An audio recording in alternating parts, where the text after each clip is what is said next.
Okay, so quad contusion. Let's say she has a trauma right there. We want to essentially try to split the difference with our wrap.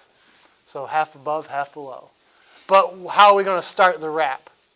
Where are we going to start? Distal to proximal. Correct. And try to put more pressure distal to proximal to promote that lymphatic drainage.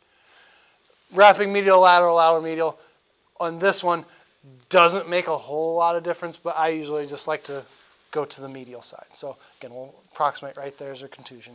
So you want to start just below and then half lap or so around. You don't want to leave the dog ear, that's why I kind of covered it like so. Then get around one more time. There. So you can use those metal clips, you can use tape. Some people, and I like to do this, use stretch tape around. TC hates that. You know, you've heard his wrath or seen it secondhand. So another thing you can do is just use white tape around. But you do need to secure it somehow.